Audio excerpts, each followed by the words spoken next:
하나님의 놀라운 축복의 비밀하신 말씀은 요한복음 제1장 29절입니다. 이튿날 요한이 예수께서 자기에게 나오심을 보고 이르되 보라, 세상 죄를 지고 가는 하나님의 어린 양이로다. 아멘. 오늘은 기독론 제2번째 시간입니다. 예수님은 세상 죄를 지고 가는 어린 양이시다. 세상 죄를 지고 가는 하나님의 어린 양으로 이 땅에 오신 예수님이십니다. 예수님은 온 인류의 죄, 모든 죄를 사하시려고 속죄제물, 화목제물로 하나님께 드려진 어린 양 예수시다. 어린 예수를 바로 세상 모든 죄를 지고 가는 하나님의 어린 양으로 표현하셨습니다. 그래서 온 인류의 모든 죄를 짊어지시고 그 모든 걸 담당하신 분이 바로 예수님이시죠.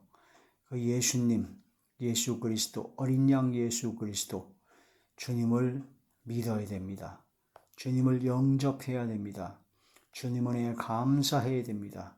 주님 가신 길을 우리도 가야 합니다. 자, 에베소서 1장 7절의 말씀 보면 예수님의 피로, 그의 피로 속량, 죄사함을 받았다고 했습니다. 예수님께서 내가 지은 죄값, 죄의 삭은 사망이기 때문에 내가 지은 모든 범죄한 그 모든 죄값으로 내가 사망으로 죽을 수밖에 없었는데 예수님께서 나를 대신하여 십자가에 못 박혀 돌아가심으로써 나의 모든 죄를 짊어지시고 예수님께서 대신 그런 모든 죄값을 받으신 겁니다. 그래서 나는 그 예수님께서 속량해 주시는, 죄사함을 해주시는 십자가 보혈의 공로에 힘입어 나는 죄사함을 받았고 주님 은혜 안에 그리스도 안에 들어가게 된 것이죠. 그러므로 그게 마음으로 믿어진다면 진심으로 통회하고 자복하고 회개하는 역사가 나게 되고, 그 사실이 진짜 마음으로 믿어진다면 주님 앞에 너무나 감사하는 것이며, 그 사실이 진짜 믿어진다면 이제 다시는 죄를 범하지 아니하고 오직 주의 말씀대로 주님의 뜻대로 내가 살아야 되겠다고 하는 강력한 도전과 결단이 생기게 된다는 겁니다. 그게 마음으로 믿어진 사람입니다. 입으로만 나는 믿습니다, 주여 주여 하고 입으로만 떠드는 것은, 머리로만 띵동하고 믿어졌다, 그런 거 가지고는 전혀 삶의 변화가 나타나지 않습니다. 구원의 조건은 오직 예수 그리스도를 믿는 믿음입니다. 예수님께서 십자가에 못 박혀 돌아가신 것이 바로 세상 죄를 지고 가는 하나님의 어린 양으로서 이 땅에 오신 것을 믿어야 된다. 그 예수님의 보혈의 공로가 나의 모든 죄를 사해 주셨다. 그것을 마음으로 믿는 것입니다. 그럼 그게 마음으로 믿어진 사람은 구원받았습니다. 그럼 믿어지는 사람, 믿음으로 구원받은 하나님의 자녀는 어떤 결과가 나타나느냐? 마음으로 믿어진 게 결과로 나타나야 되죠. 우리가 돌감람나무에서 참감람나무로 접붙임을 받았으면 이제는 돌감람나무의 그 진액, 세상의 죄악의 진액을 받아서 죄악의 열매를 맺을 수밖에 없었던 우리들이 거기에서 완전히 끊어지고 참감람나무의 생명의 진액, 성령의 진액을 받게 되었으므로 당연하게 성령의 열매를 맺어야 된다는 겁니다.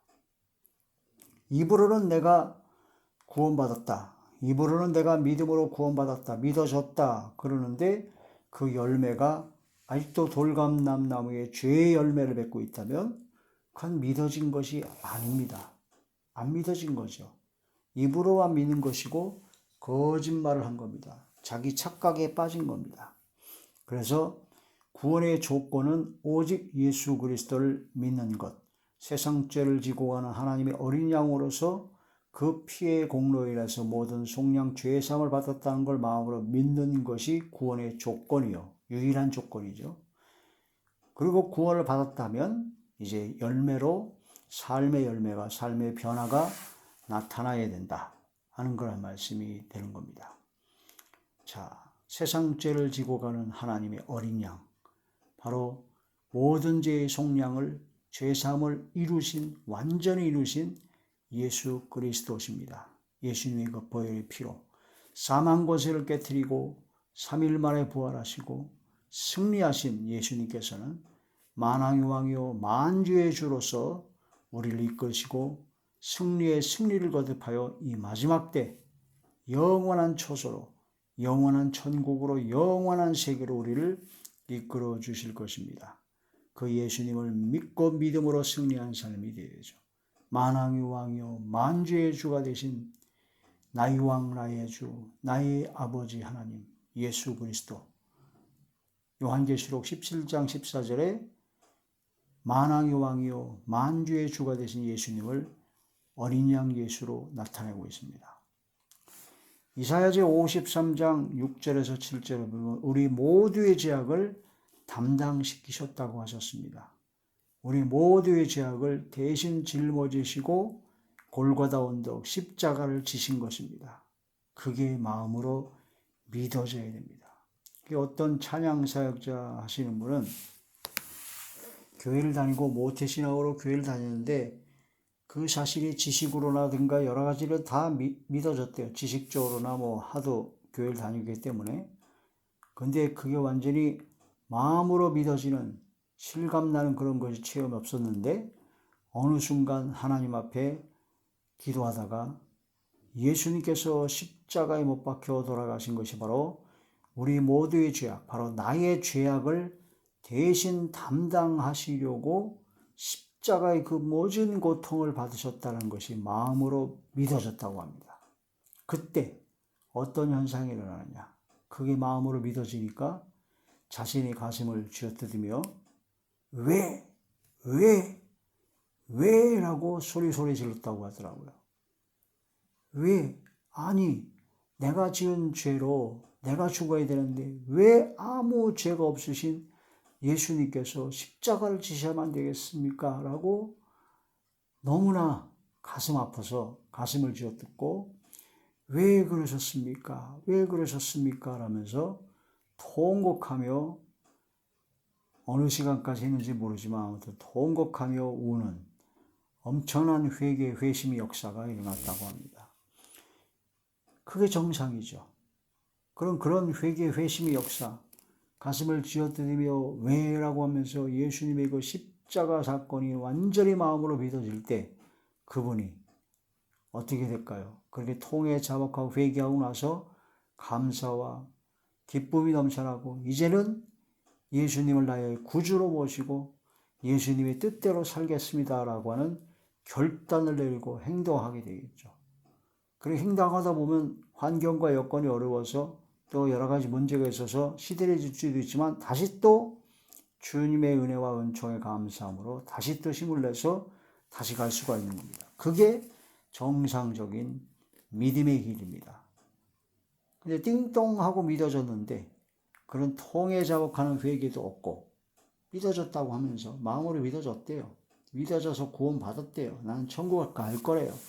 근데 통에 자복하는 것도 없고 감사도 없고 그저 기쁘기만 하답니다.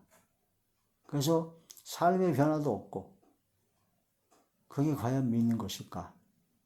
자기 자신을 스스로 돌아봐야 됩니다. 그가 찔림은 우리의 허물 때문이요 그가 상함은 우리의 죄악 때문이라. 그가 징계를 받음으로 평화를 누리고 그가 채찍에 맞음으로 우리가 나음을 받았도다.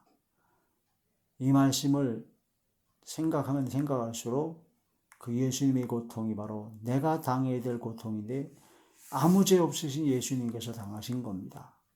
그게 마음으로 믿어진다면 진짜 가슴을 부여잡고 왜 그러셨어요? 왜 그러셨어요? 하면서 통회하며 자복하는 회심의 역사가 일어나야 될 것을 믿습니다. 이사야 53장 5절이죠. 부활 승리하신 예수님은 어린 양입니다. 부활 승리하신 예수님 어린 양에게 영광과 찬송과 존귀와 권능을 세세토록 돌릴지어다 라고 요한계시록 5장 13절에 나옵니다. 우리는 부활하여 승리하신 예수님을 어린 양에게 영광과 찬송과 존귀와 권능을 돌려야 됩니다. 창조주 하나님, 성부 하나님과 성자 하나님, 성령 삼위일체 하나님께 영광과 존귀와 감사와 찬양과 권능을 돌려드려야 되죠. 우리 죄를 위한 화목제물로 온 세상의 죄를 위하여 십자가를 지신 예수 그리스도십니다. 요한 1서 2장 2절이죠. 그러므로 우리는 예수님을 통하여 화목제물로 오신 예수님을 통하여 우리가 예수님을 믿음으로 하나님과 화목하게 되었습니다. 우리가 범죄하고 죄의 종으로 있을 때는 하나님과 원수되었습니다. 그런데 예수 그리스도께서 십자가를 지심으로 우리 모든 죄를 위한 화목제물로 희생하셨습니다. 그러므로 우리를 하나님과 화목하게 하셨고, 하나님과 화목하게 된 우리들은 이제 화목하게 하는 직분을 받게 된 겁니다. 그래서 화목하게 하는 말씀을 받아서 그리스도를 대신하여 사신이 되어 예수 그리스도가 우리 죄를 위한 화목점이 된 것처럼 많은 사람들을 하나님과 화목시키는 예수 그리스도의 사명을 감당이 된다는 거죠. 그게 바로 예수 그리스도께서 남기신 고난이라고 합니다. 그 고난을 그의 몸된 교회를 위해서 육체에 채우는 최선을 다하는 삶이 되어야 되죠. 화목하게 하는 직분을 받았습니다. 화목하게 하는 말씀을 받았습니다. 그 말씀이 이제 고린도후서 제 5장 18절에서 20절에 보면 그렇게 나오죠. 예수 그리스도께서 화목제물로 오셔서 우리는 예수 그리스도로 말미암아 하나님과 화목되었으므로 이제는 우리가 화목하게 하는 직분을 받은 겁니다. 화목하게 하는 말씀을 받아서 그리스도를 대신하여 화목제물로 희생하신 예수님을 대신하여 우리도 역시 화목제물로서 많은 사람들을 하나님과 화목시키는 바로 예수 그리스도의 삶을 따라가야 된다. 세상 죄를 지고 가는 하나님의 어린 양으로 오신 예수님, 주님을 생각하면서 주님 가신 그 길을 감사와 기쁨과 즐거움과 평강과 행복으로 나아가는 저와 우리 모두가 되시기를 주의 이름으로 축원합니다. 할렐루야.